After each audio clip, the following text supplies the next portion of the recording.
कक्षा 9वीं की student finally आपका यहाँ पर सोशल साइंस का अक्टूबर महीने का टेस्ट पेपर लेके आ चुके हैं। पूरा आपका यहाँ पर रियल टेस्ट पेपर है और यही टेस्ट पेपर आपको स्कूल में मिलने वाला है। तो इस वीडियो को आपको ध्यान से देखना है और 20 में 20 अंक लाना चाहते हैं तो इस वीडियो को ध्यान से देखिएगा।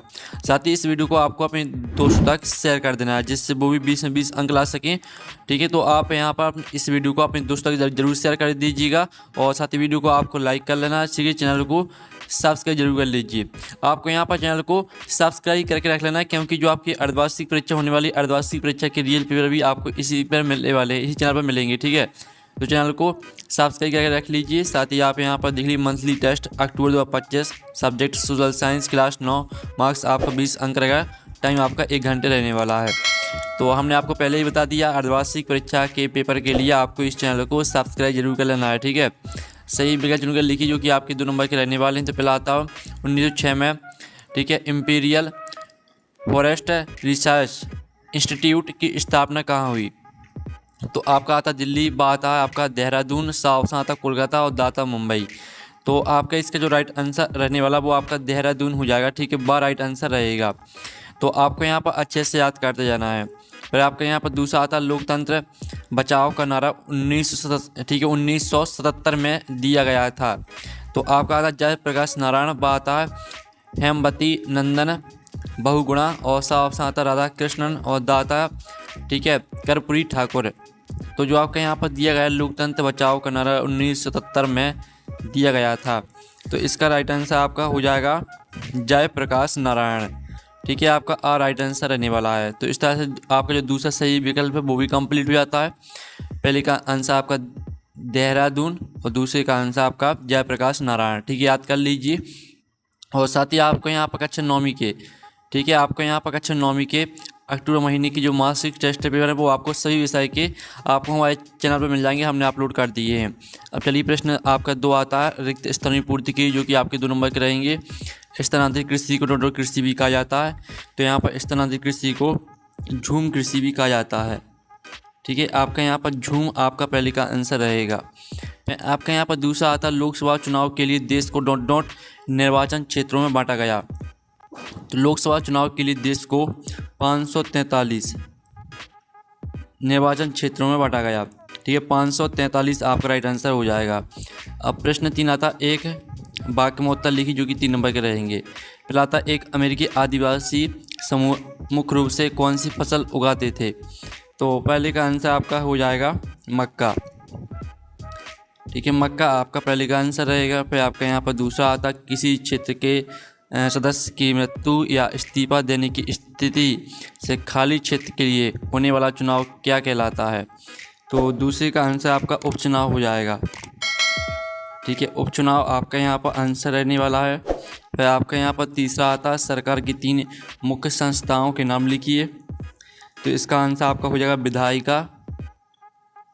ठीक है, पहला आपकी जो संस्था रहेगी वो आपकी विधायिका हो जाएगी और दूसरी आपकी हो जाएगी कार्यपालिका।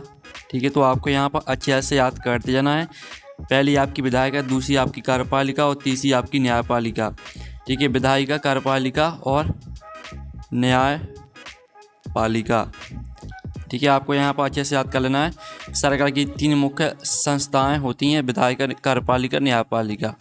अब चलिए आपके यहाँ पर जो दिया गया है ठीक है प्रश्न चौथा जिसमें आपको अति लघु उत्तरीय प्रश्न लिखने हैं जो कि आपके 2 प्रश्न रहेंगे, 4 नंबर के रहेंगे। ठीक है, 1 प्रश्न रहेगा आपका 2 अंक का।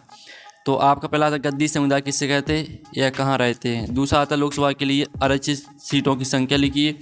5वां प्रश्न आता है ठीक है लघु उत्तरीय प्रश्न आते हैं महाराष्ट्र में रहने वाले ठीक है धनगर चरवाहा समुदाय का सामाजिक जीवन कैसा था समझाइए। लोकसभा के लिए आरक्षित सीटों की संख्या लिखिए। सामूहिक उत्तरदायित्व का अर्थ व उसका महत्व स्पष्ट कीजिए। तो चलिए आपकी जो यहाँ पर प्रश्न 4 और प्रश्न 5 अति लघु उत्तरीय प्रश्न और लघु उत्तरीय प्रश्न जो दोनों के आंसर देख लेते हैं। तो स्टूडेंट आप यहाँ पर देख लीजिए जो आपके यहाँ पर दिए गद्दी समुदाय किसे कहते हैं? तो इसका उत्तर है गद्दी समुदाय हिमाचल प्रदेश के एक मुख्य ठीक है खनाब दोष चरवाहा समुदाय है। वे मुख्य रूप से भेड़ और बकरियां पालते हैं। वे हिमाचल प्रदेश के कांगड़ा, चंबा और मंडी जैसे ज़िलों में रहते हैं। वे मौसमी चक्र के अनुसार एक स्थान से दूसरे स्थान पर पलायन करते हैं। गर्मियों में ऊंचे पहाड़ों पर और सर्दियों में निचली पहाड़ियों पर चले जाते हैं। फिर आपका जो यहाँ पर दूसरा प्रश्न दिया गया था, लोकसभा के लिए आरक्षित सीटों की संख्या लिखिए। तो लोकसभा में अनुसूचित जनजातियों, ठीक है, अनुसूचित जातियों और अनुसूचित जनजातियों के लिए आरक्षित सीटों की कुल संख्या 131 है। अनुसूचित जातियों के लिए आरक्षित सीटें 84 और अनुसूचित जनजातियों के लिए आरक्षित सीटें 47 हैं। ठीक है, आपका दूसरे प्रश्न का आंसर रहेगा। आप चलिए आपके लघु उत्तर प्रश्न का आंसर देख लेते हैं। तो जो आपका पहला प्रश्न दिया गया था, महाराष्ट्र में रहने वाले धनगर चरावाह समुदाय का सामाजिक जीवन कैसा था। तो ये रहा आपका इसका सामाजिक जीवन। ठीक है, पूरा याद कर लेना है आपको। फिर आपका यहाँ पर दूसरे प्रश्न का आंसर देख लीजिए। जो आपका दूसरा प्रश्न दिया गया था ठीक है, सामूहिक उत्तरदायित्व का अर्थ व उसका महत्व स्पष्ट कीजिए। तो इसका उत्तर भी आप यहाँ पर देख लीजिए। तो इस तरह से जो आपका पेपर है वो कंप्लीट हुआ था। आप लोग वीडियो को लाइक कर लीजिए और चैनल को सब्सक्राइब कर सकते हैं। ठीक है, और साथ ही आपको यहाँ पर कक्षा 9वीं के सभी विषय के अक्टूबर महीने के टेस्ट पेपर आपको हमारे चैनल पर मिल जाएंगे। और इसका PDF डाउनलोड करना चाहते हैं तो PDF मिल जाएगा आपको टेलीग्राम ग्रुप में, और टेलीग्राम ग्रुप की लिंक वीडियो के डिस्क्रिप्शन दी रखी है, तो आप जाइए ज्वाइन कर लीजिए। आपको टेलीग्राम ग्रुप में पूरा PDF मिल जाएगा। तो हम नेक्स्ट वीडियो में मिलते हैं। Thanks for watching.